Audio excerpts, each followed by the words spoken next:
Hello, friends, and welcome to the show. This episode, I'll be discussing how Joe Biden wishes to build back better through buying American, how GOP Hawley files counter complaint with the Senate Ethics Committee against Democratic colleagues, how Biden's COVID relief plan could force taxpayers to fund homeless hotels in San Francisco, and how Portland's mayor may, in fact, be a fascist.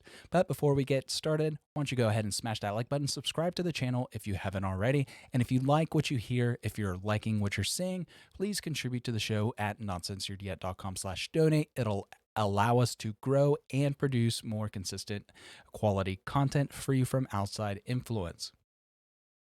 So let's get started.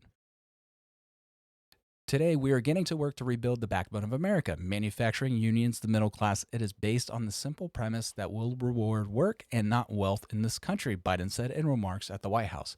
The key plank of the future will be made in America. This is a critical piece of building our economy back better and including everyone in a deal this time, especially small businesses that are badly hurting the economy, Biden said. And why are small businesses being hurt? 700,000 small businesses are permanently shut down due to these lockdowns, due to these COVID restrictions, mostly imposed by Democratic lawmakers. They go on to say that President Trump signed a similar order a few months ago, but Biden doesn't believe that it went far enough, and tens of billions of tax dollars went to support foreign industries and jobs. The reason we need to do this is America can't sit on the sidelines in the race for the future, Biden said. It's funny, sit on the sidelines. It sounds like he sat on the sidelines when he was drafted for the Vietnam War and got a medical exemption for asthma, even though he was a star football player in high school. To ensure the future is made of America, we need to win not just the jobs of today, but the jobs and industries of tomorrow. We know that the middle class built this country, and we also know that the unions build the middle class.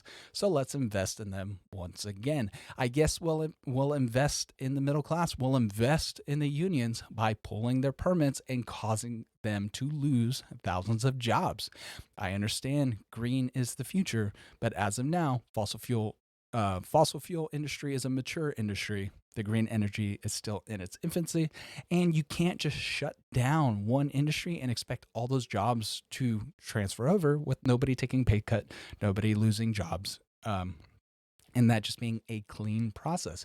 Green energy is not mature enough yet for that to be a clean changeover, in my opinion. So, GOP's Hawley files counter complaint with the Senate Ethics Committee against Democratic colleagues. The idea that one senator who disagrees with another senator can therefore have that senator punished, sanctioned, censured, or removed is utterly antithetical to our democracy and the very idea of open, lawful debate, wrote Hawley in a letter addressed to his 7 colleagues. The Democratic senators and others argue that Hawley and Cruz's objections helped spark the January 6th siege on the U.S. Capitol as lawmakers were certifying state election results to make Biden, not fellow Republican Donald Trump, the winner of the 2020 presidential election.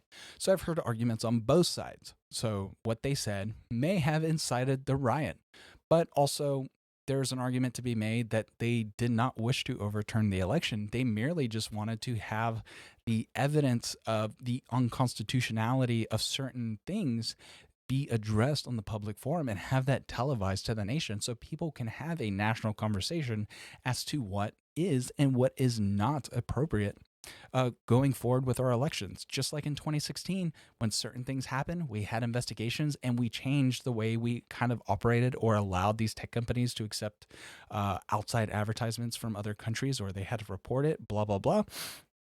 So we also need to address, are secretaries of state allowed to circumvent the state legislator in creating election laws, making it easier to vote or making it harder to vote? So if it swings the other way, so this election made it way easier for certain groups of people to vote. What happens if that pendulum swings the other way? What happens if that pendulum swings to the point where they take away voting rights? They make it harder to get to the polls. They shut down polls. They make it harder to participate in the democratic process. at that point, would you want to have the conversation? And now that it would affect Democrats, would you want to have that conversation about secretaries of state being able to circumvent the legislator unconstitutionally and change election laws? Or is it only something we need to talk about when you lose and conservatives win? And same thing for Republicans. Republicans need to go, okay, this doesn't look good. Even if we know we did something right, we need to address it. That way we can prove what we did was right.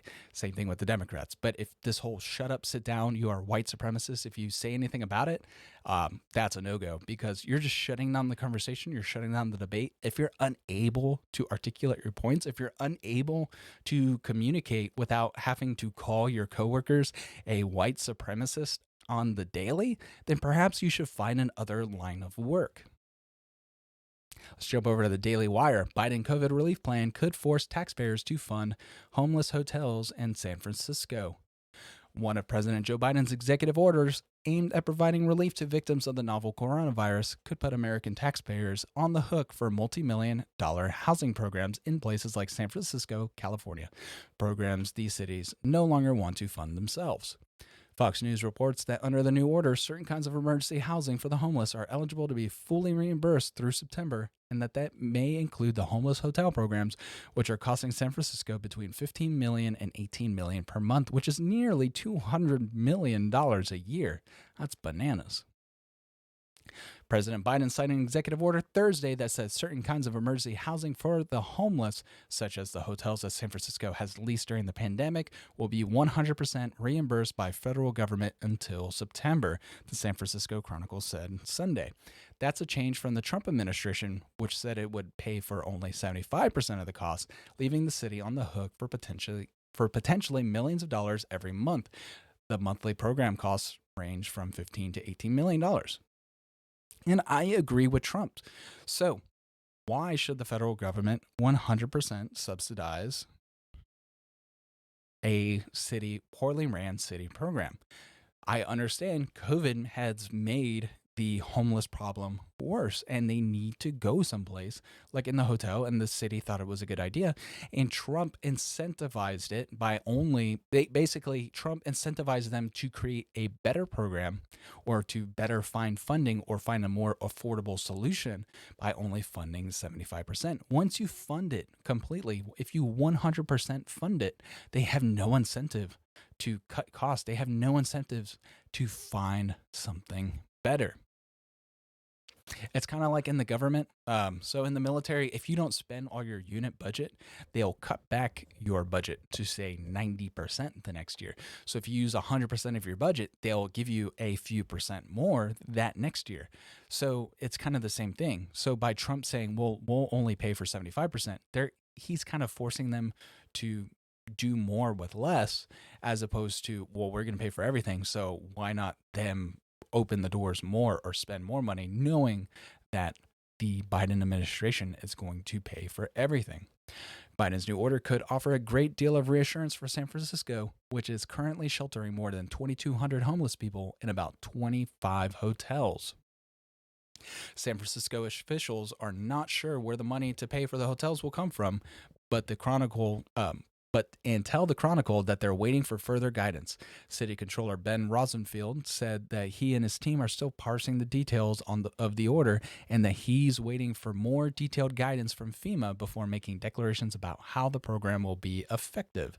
One big issue, though, is whether the federal government will only pay for the hotel rooms going forward through September, a program that could cost taxpayers hundreds of millions of dollars, or whether San Francisco can expect to be reimbursed for all expenses, even retroactive expenses.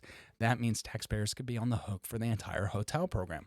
So if Biden's track record has anything to say, it seems like it would be from going forward, because he seems to have a problem with honesty. Remember, those $2,000 checks we were supposed to receive are now only being $1,400 checks, because we already paid for $600, and his justification is $600 plus $1,400 equals a $2,000 check, but that is a lie. A $2,000 check is a $2,000 check. It is not a $1,400 check.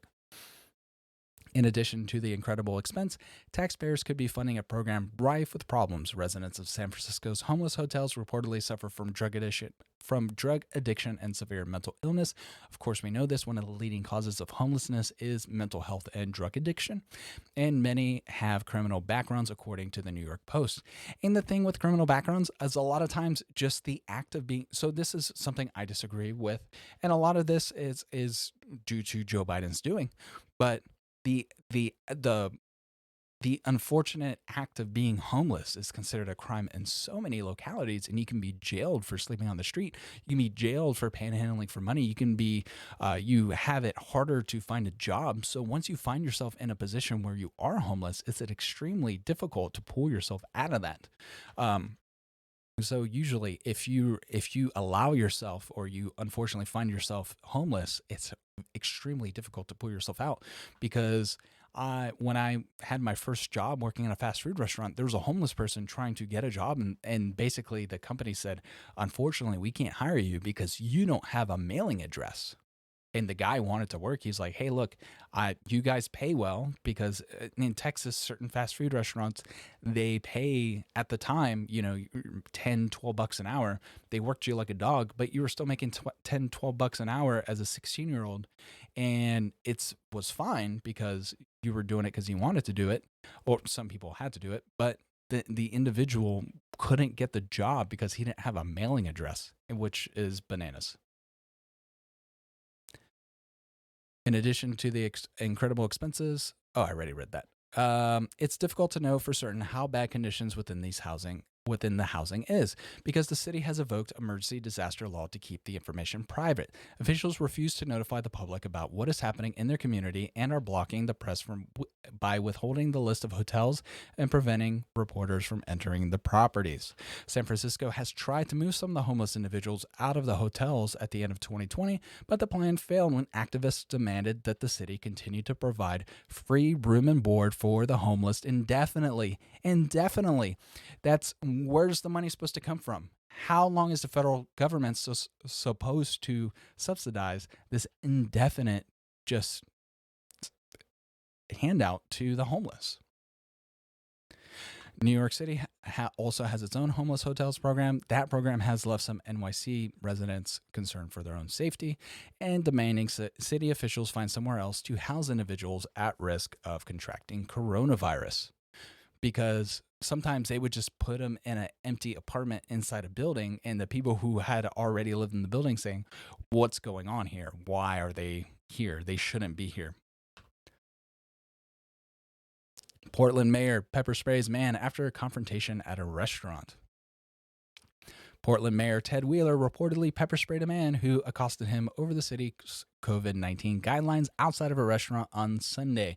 So I've heard multiple reports on this. So some of the anti-Antifa people are basically stating that he was accosted by a member of Antifa because he's been getting harassed, he's been getting stalked, he's been getting doxxed. He got punched in the face by somebody from Antifa recently.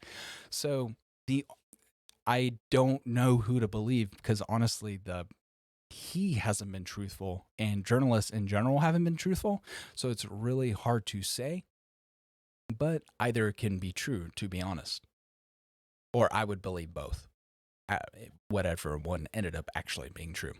A police report first reported by the Oregonian indicated that Wheeler was followed to his car by a man who was recording him on a cell phone and harassing him about an alleged violation of the city's rules. Wheeler told police that he attempted to respond to the man by explaining that the city coronavirus restrictions allow residents to be maskless while eating or drinking at a restaurant, and warned him that he would be pepper sprayed if he did not back off, which he did not do, according to the report.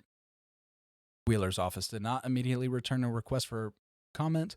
Officials around the country have been targeted for both actual and perceived violations of their own guidelines put in place to prevent the spread of COVID-19. In nearby California, Governor Newsom faces a recall campaign, in part due to his apparent violation of COVID-19 safety measures for gathering at the expensive French Laundry restaurant. I don't understand why you would call a restaurant the French Laundry. I've been to France. Depending where you go in France, stinky people. I can only imagine how dirty their dirty laundry would smell. But when it comes to this, if people actions have consequences, right? If you're going to create rules, you need to follow them. In fact, you need to make sure that you follow something more strict than the rules that you have the rival following. That way they don't get upset. Because the problem is, it's not just that Gavin Newsom went out to eat after saying that people couldn't go out to eat indoors.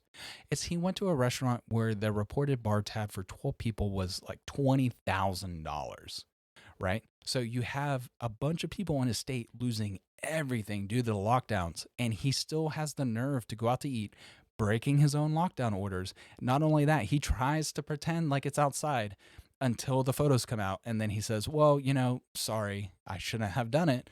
But I think what really cut deepest was he went to one of the most expensive restaurants you can go to.